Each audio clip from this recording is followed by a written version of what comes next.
Fala pessoal do YouTube, beleza? Como é que vocês estão? Tudo certo? Me chamo Cássio Martins, sou teu professor aqui nesse curso maravilhoso de Programando em Minecraft. Lembrando que esse é o curso iniciante, estamos começando agora, vai dar tudo certo, acredito.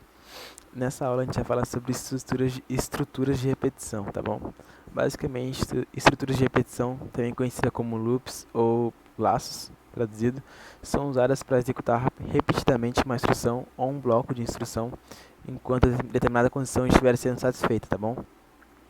As principais estruturas de repetição na maioria das linguagens são o for e o while.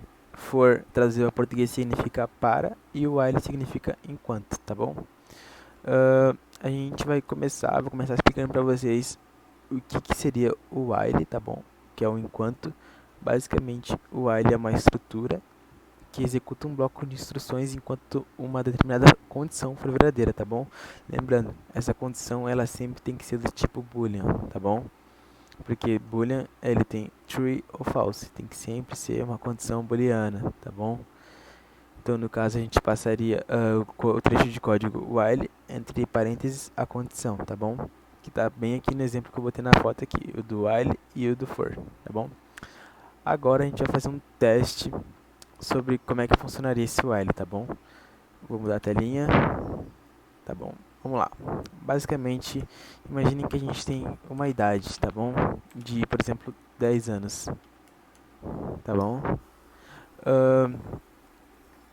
Enquanto a gente, aqui ó, while, ó, a gente escreve o trecho de código while e aqui dentro desse parênteses a gente vai escrever a condição. Então, por exemplo, enquanto a idade ela for menor que 20 anos, tá? A gente vai adicionar mais um ano de idade. E aí, vamos pintar na tela aqui, ó. Idade atual, idade. Vamos ver o que vai acontecer? Aí, ó. Foi adicionando mais um para cada coisa, tá bom?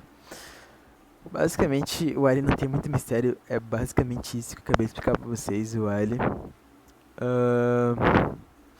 Agora a gente já pode pular para o for, tá bom? No caso, o for é um laço de repetição, tá bom? Tá bem? E ele tem três tipos de repetição, tá bom? A gente tem o simples, tá bom? O simples que é, ele basicamente, ele vai ter, foi o que eu botei aqui na tela pra vocês, aqui ó, deixa eu botar na telinha pra vocês. O simples ali, que ele basicamente vai ter a variável, a condição e um trecho para alterar o valor da variável, tá bom? Deixa eu botar aqui pra cá. Bom, basicamente, a gente poderia fazer o seguinte, posso te dar um exemplo assim, ó. Deixa eu ver, deixa eu pensar. Posso te dar um exemplo. A gente inicia um for aqui, tá? Com uma variável inteira, de tipo de número inteiro, passando zero, tá bom? Aqui a gente já define a variável, tá bom? Agora a gente vai definir a condição. Então, tipo assim, enquanto o i for menor que 10, ó, condição, e agora vamos ter o valor da variável. A gente vai adicionar mais um número nesse coisa. Então a gente vai fazer um system.out.print, novo valor, i. Deixa eu apagar isso aqui. Vamos coisar de novo.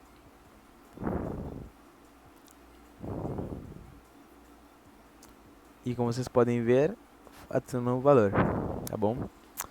Esse é o simples. Agora a gente vai para o for each, que pode ser traduzido como para cada. É um laço que busca uma correspondência pré-determinada para funcionar, tá bom? Em outras palavras, assim, basicamente, em vez de declarar uma variável para contar os loops que serão usados durante a operação, você vai declarar o tipo da variável seguido do nome do array, tá bom? Que é uma estrutura de dados responsável pelo armazenamento de variáveis, tá bom? Utilizado durante a aplicação. Então, basicamente, imagine que a gente vai criar uma lista aqui, tá? Uma lista de nomes, tá? New array list. E botar, por exemplo, o meu nome, Cássio. Botar também Pedro. Botar também Patrícia, por exemplo. E daí, só que agora a gente quer colocar todos esses nomes que a gente colocou na lista na tela do usuário, tá bom? Então, basicamente, a gente faria um for, passaria a variável, tá? Que vai percorrer, a variável que vai receber, dois pontos e a lista, que no caso é uma array, tá bom? Depois a gente fecha chaves e dá um system.out.println nome.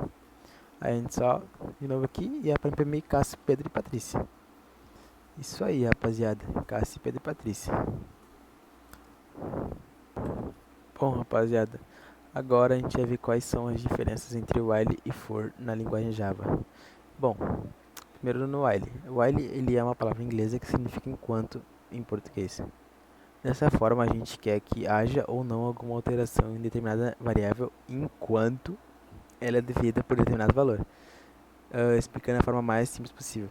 Às vezes a gente não deseja que nosso programa opere enquanto determinada variável apresenta certo valor, mas sim que ela se modifique por um número predeterminado de vezes. Por exemplo, quando a gente tem um array de 100 elementos e a gente quer contabilizar, a gente vai usar um laço for para incrementar mais um na nossa variável, que usamos como contador de cada um dos loops. Já o while será usado para que determinado comando seja executado enquanto o requisito está ou não sendo atendido. Tá bom?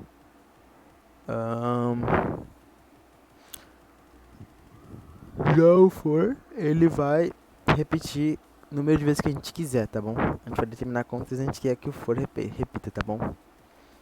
É bem simples de entender como é que funciona o for e o while.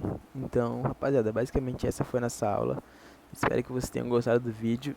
Fiquem com Deus, compartilha para seus amigos. É isso, falou, tchau e fui.